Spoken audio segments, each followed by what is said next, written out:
આ બધા પ્રશ્નો પૂછ્યા છે એ બી સી ડી અને ઈ આટલા 5 પ્રશ્નો પૂછ્યા છે પણ 5 થિયરી વાળા છે. ધ્યાનથી સાંભળજો. રકમ ગણવાનું કંઈ નથી કે તમે એવું ભણી ગયા છો કે સમતલ અને બહિર્ગોળ અરીસાઓ વસ્તુનું આભાસી પ્રતિબિંબ આપે છે, તો શું તેઓ અમુક પરિસ્થિતિઓમાં સાચું પ્રતિબિંબ આપી શકે કે નહીં એ સમજાવો. ચલો સમતલ અરીસાની વાત કરીએ. સમતલ અરીસો એટલે આપણે જે ઘરની અંદર જે કાચ હોય એને સમતલ અરીસો કહેવાય. સમતલ અરીસો હંમેશા આભાસી પ્રતિબિંબ જ આપે. કેવી રીતે સમજો કે અહીંયા માની લો એક સમતલ અરીસો છે. આ સમતલ અરીસાથી અહીંયા કોઈ માણસ ઊભો છે 10 સેન્ટીમીટર અંતરે, તો આનું પ્રતિબિંબ ક્યાં રચાય? તો એક્ઝેક્ટ અરીસાથી પાછળ 10 સેન્ટીમીટર અંતરે અહીંયા એનું પ્રતિબિંબ રચાય. આ માણસ છે, આ એનું આભાસી પ્રતિબિંબ છે. આ સમતલ અરીસાનો નિયમ છે. 20 ઊભા હોય તો 20 રચાય. એટલે વસ્તુ અને પ્રતિબિંબ વચ્ચેનું અંતર હંમેશા કેટલું હોય?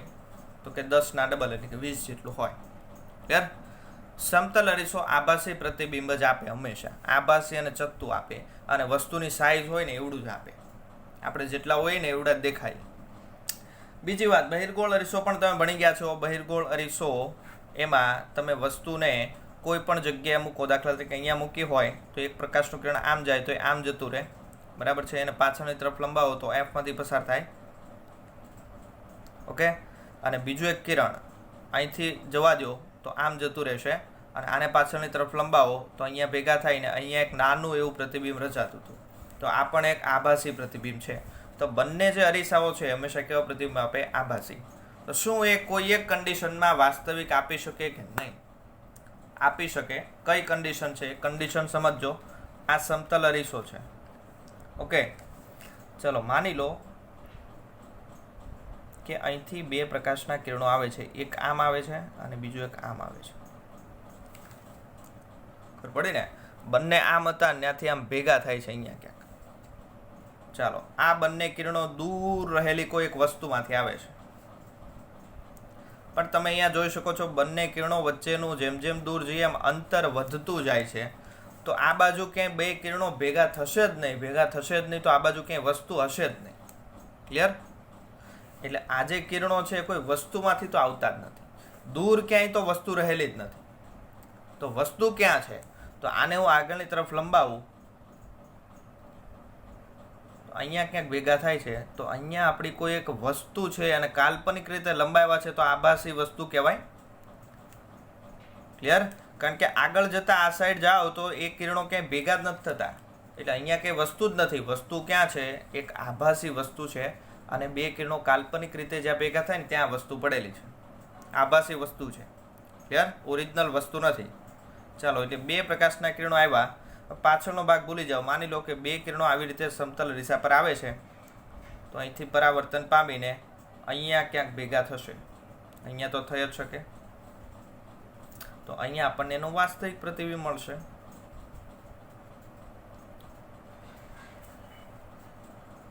તો તમે જોઈ શકો આભાસી વસ્તુ અહીંયા છે, તો એનું વાસ્તવિક પ્રતિબિંબ I આપણને અરીસાની સામે મળશે. તો કઈ કિસ્સામાં વાસ્તવિક પ્રતિબિંબ મેળવી શકાય? કે જ્યારે વસ્તુ આભાસી લીધી હોય. તો વસ્તુ ઓરિજિનલ હોય તો હંમેશા પ્રતિબિંબ કેવું મળે? આભાસી જ મળે. પણ વસ્તુ જ જો આપણે આભાસી લઈએ તો પ્રતિબિંબ કેવું મળે? વાસ્તવિક. આની અંદર પણ એ જ ઘટના બનશે. આ બહિર્ગોળ અરીસો છે, બરાબર છે. અહીંથી 2 પ્રકાશના કિરણો આવે છે, દાખલા તરીકે આમ આવે છે. તો અહીંયા કઈ વસ્તુ હોવાની સંભાવના જ નથી. વસ્તુ ક્યાં હોય? આ બંનેને કાલ્પનિક રીતે પાછળ લંબાવો તો અહીંયા ક્યાંક આભાસી વસ્તુ હશે. ઓકે, તો આ બંને અહીંથી પરાવર્તન પામીને અહીંયા ભેગા થશે. અહીંયા આપણને એનું પ્રતિબિંબ I મળશે. ક્લિયર? તો અહીંયા પણ અગેન જો આભાસી વસ્તુ મૂકો તો એનું પ્રતિબિંબ I મળે. હવે પ્રશ્ન એ થાય, આભાસી વસ્તુ તો ક્યાંય અસ્તિત્વ જ નથી ધરાવતી, એ ક્યાંથી આવી? તો તમે લેન્સનું સંયોજન ભણ્યા એ વખતે જોયેલું હતું. 2 લેન્સનું સંયોજન કરો. દાખલા તરીકે એક બહિર્ગોળ છે અને બીજો એક અંતર્ગોળ છે. તો આ લેન્સમાંથી એક પ્રકાશનું કિરણ આવે, વક્રીભવન પામીને અહીંયા ક્યાંક પ્રતિબિંબ બનાવતું હતું, અને એ પ્રતિબિંબ બીજા માટે આભાસી વસ્તુ તરીકે વર્તતું હતું. બરાબર છે. તો આ પ્રતિબિંબ આપણે ફોર્મ કરવા માટે પાછો એક કોઈક બહિર્ગોળ અરીસો અથવા તો લેન્સ જોઈએ. તો આભાસી વસ્તુ ક્યાંથી આવી? તો કે આગળ કોઈ એક બહિર્ગોળ અરીસો કે લેન્સ અથવા તો અંતર્ગોળ અરીસો લેન્સ મૂક્યો હોય અને એની મદદથી વક્રીભવન થઈને અહીંયા કોઈ એક વસ્તુ મળી હોય, એ વસ્તુ આના માટે પ્રતિબિંબ તરીકે એ પ્રતિબિંબ આના માટે વસ્તુ તરીકે વર્તું હોવું જોઈએ, તો આપણને એક વાસ્તવિક પ્રતિબિંબ મળે. ક્લિયર? એટલે એવું જરૂરી નથી કે બહિર્ગોળ અરીસો હોય તો હંમેશા આભાસી પ્રતિબિંબ જ મળે, વાસ્તવિક પણ મળી શકે. અહીંયા એનું ઉદાહરણ છે સમતલ અંતર્ગોળ, સમતલ બહિર્ગોળ, બંનેમાં એક જ કિસ્સો લાગુ પડે. થિયરીનો ક્વેશ્ચન છે, કુમારમાંથી લખવાનો છે. ચાલો 9.18 દાખલો, એની અંદર બી કે આપણે હંમેશા કહીએ છીએ કે આભાસી પ્રતિબિંબને પડદા પર ઝીલી શકાતું નથી. એ તો સિમ્પલ વાત છે. આભાસી પ્રતિબિંબ હોય તો પડદા પર ક્યારેય મેળવી શકાય નહીં. વાસ્તવિક પ્રતિબિંબ હોય તો જ એને આપણે કોઈ એક પડદા પર મેળવી શકાય. ઓકે, છતાં આપણે જ્યારે કોઈ આભાસી પ્રતિબિંબને જોઈએ છીએ ત્યારે સ્વાભાવિક છે કે આપણે તેને આંખના પડદા પર ઝીલી શકીએ છીએ. શું અહીં કોઈ વિરોધાભાસ છે કે નહીં? ચાલો આ જ ઘટના સમજો. અહીંયા આપણી પાસે આભાસી વસ્તુ છે, એની જગ્યાએ દાખલા તરીકે આભાસી પ્રતિબિંબની વાત કરીએ. આ ઘટના સમજી લો. અહીંયા માણસ ઊભો છે 10 સેન્ટીમીટર અંતરે, તો એનું આભાસી પ્રતિબિંબ અહીંયા 10 સેન્ટીમીટર અંતરે મળે છે. તો આ જે આભાસી પ્રતિબિંબ છે એને આપણે વાત કરીએ પ્રમાણે અહીંયા કોઈ પડદો રાખ્યો હોય તે પડદા પર આપણે આનું પ્રતિબિંબ ન જોઈ શકાય, કારણ કે આભાસી પ્રતિબિંબને પડદા પર ન ઝીલી શકાય. પણ છતાં આપણી આંખ જે છે, આંખની અંદર એક પડદો આવેલો હોય જેને કહેવાય રેટિના. તો રેટિના પર તો આપણે આનું પ્રતિબિંબ મેળવી શકાય છે. એ કેવી રીતે મેળવી શકાય? ચાલો, એ કેવી રીતે મેળવી શકાય? તો સિમ્પલ વાત છે. આંખની રચના સમજો તો આંખની અંદર એક લેન્સ આવેલો હોય અને એક લેન્સ હોય એ બહિર્ગોળ લેન્સ હોય. આંખની જ્યારે શરૂઆત થાય, આવી કંઈક આપણી આંખ હોય, બરાબર છે. અહીંયા બહિર્ગોળ લેન્સ હોય. તો આ જે બહિર્ગોળ લેન્સ છે ને, એમાંથી દાખલા તરીકે પ્રકાશના કિરણો આવે છે તો અહીંથી વક્રીભવન પામીને અહીંયા ક્યાંક કેન્દ્રિત થશે અને આ જે આખો વિસ્તાર છે આટલો, એને રેટિના કહેવાય. એ આપણો પડદો, આંખનો જે પડદો કહેવાય ને, આ વિસ્તાર. તો આંખનો જે લેન્સ છે એનું કામ શું છે કે બધા પ્રકાશના કિરણો આવે એને રેટિના પર કેન્દ્રિત કરવાનું કામ છે. જો અહીંયા કેન્દ્રિત થાય એટલે આપણે એ વસ્તુનું પ્રતિબિંબ દેખાશે. ઘટના શું બનશે? માની લો કે આભાસી પ્રતિબિંબને આપણે જોઈએ છીએ, તો આભાસી પ્રતિબિંબ જે છે એમાંથી આવતા પ્રકાશના કિરણો કેવા હોય? દૂર જતા હોય ને એવા હોય. તમે જોઈ શકો છો અહીંયા આભાસી વસ્તુ છે તો એમાંથી પ્રકાશના કિરણો કેવા જાય? દૂર જાય એકબીજાથી. આને ઊંધું લંબાવો તો દૂર જતા હોય. ક્લિયર? તો એ કિરણો કેવા હોય? અપસારી કિરણો હોય. અપસારી એટલે એકબીજાથી દૂર જતા. તો જ્યારે અપસારી કિરણો એને બહિર્ગોળ લેન્સ પર આપાત કરવામાં આવે તો બહિર્ગોળ લેન્સનું કામ શું છે? કિરણોને કેન્દ્રિત કરવા. બરાબર છે. તો અપસારી કિરણોને આપણે આના પર આપાત કરીએ તો એ હંમેશા શું કરશે? કિરણને કેન્દ્રિત કરશે. કેન્દ્રિત કરે એટલા માટે આપણને એનું પ્રતિબિંબ સ્પષ્ટ દેખાય. અને એટલા માટે આપણી આંખ જે છે એને સ્પષ્ટ જોઈ શકે. કેમ? કારણ કે આંખની રચનામાં બહિર્ગોળ લેન્સ છે એટલે. અને બહિર્ગોળ લેન્સનું કામ શું છે? કે જે વિખેરાઈ ગયેલા કિરણો છે, અપસારી કિરણો, દૂર દૂર જતા હોય એવા કિરણો છે, એને ભેગા કરવાનું કામ છે. અને એટલા માટે આપણે એનું સ્પષ્ટ પ્રતિબિંબ જોઈ શકીએ છીએ.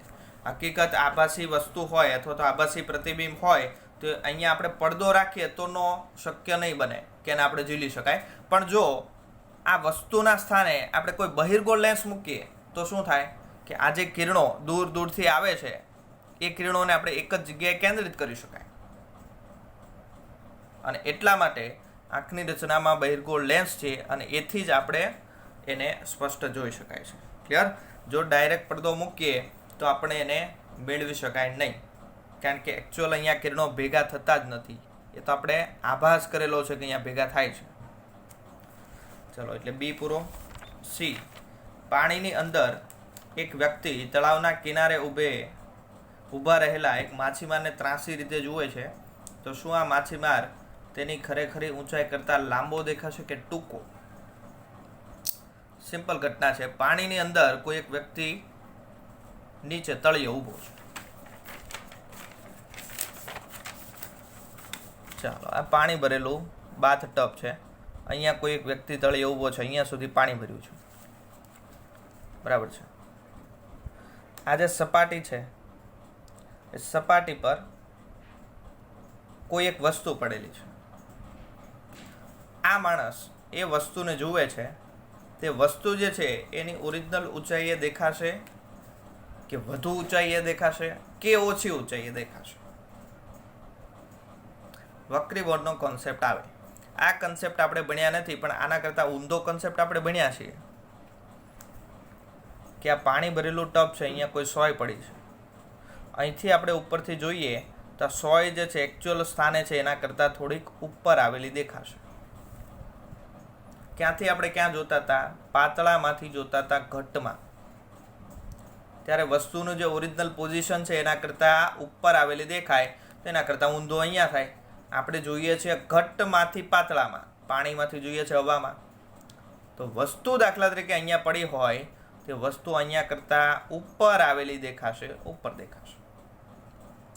અહીંયા વસ્તુ અહીંયા હતી તો એની જે એકચ્યુઅલ ઊંડાઈ હતી HO અને આભાસી ઊંડાઈ હતી HI, તો આમાં HO મોટી અને HI નાની. આની અંદર શું ઘટના બને? એકચ્યુઅલ વસ્તુ અહીંયા પડી છે તો એની વાસ્તવિક ઊંચાઈ કેટલી છે? જો અહીંયા ઊંચાઈ લેવાની છે, ઊંડાઈ નથી લેવાની. અહીંયા ઊંડાઈ કેમ લીધી? કારણ કે સપાટીથી અંદર જઈએ છીએ અને સપાટીથી ઉપર જવાનું છે. તો આ જે એકચ્યુઅલ જે ઓરિજિનલ ઊંચાઈ છે HO છે, પણ દેખાશે આટલી ઊંચાઈ HI. તો HI અહીંયા મોટી હશે, HO નાની હશે. આ કિસ્સામાં શું થાય? HI નાની, HO મોટી. ક્લિયર? આને આપણે કિરણ પ્રકાશશાસ્ત્રની મદદથી સમજીએ. કઈ ઘટના બનશે? તો માની લો આ પાણી ભરેલું ટેન્કર છે, અહીંયા કોઈ એક માછલી છે, બરાબર છે. ચાલો, વસ્તુ આપણી અહીંયા પડી છે સપાટી પર. આ વસ્તુ જે છે એને માછલી વડે જોવી છે. વસ્તુમાંથી પ્રકાશનું કિરણ અહીંયા એન્ટર થાય છે. ચાલો, આ સપાટી પર પડ્યું. આ સપાટી એટલે શું છે? બંને માધ્યમને જુદી પાડતી સપાટી. ઉપર હવા, નીચે પાણી. તો અહીંયા શું થાય? વક્રીભવન થાય. વક્રીભવન થાય એટલે લંબ તરફ જાય, બરાબર. એટલે અહીંયા કિરણ આવશે. ચાલો, અહીંયા દાખલા તરીકે માછલીની આંખ છે. જો આંખની અંદર કિરણ એન્ટર થઈ જાય તો આપણને આ વસ્તુમાંથી આવતું પ્રકાશનું કિરણ અહીંયા દેખાશે. પણ માછલી હંમેશા જોઈ કઈ શકે? જે દિશામાં સીધું કિરણ જાય એ દિશામાં. માછલી અથવા તો કોઈ પણ વ્યક્તિ કઈ દિશામાં જોઈ શકે? જે દિશામાં સીધું કિરણ આવતું હોય ને એ દિશામાં. અહીંયા કિરણ આવે છે વક્રીભવન પામીને, એટલે માછલીને આ વસ્તુ દેખાશે નહીં, કારણ કે આમ ક્રોસ થઈ ગયું. એ હંમેશા કઈ દિશામાં જોઈ શકે? એથી સીધું. તો સીધું ઉપર લંબાવો તો અહીંયા એક આભાસી વસ્તુનું નિર્માણ થઈ ગયું, આવડી મોટી. તો માછલી જે છે એને આ જે નાની વસ્તુ છે એ મોટી દેખાશે.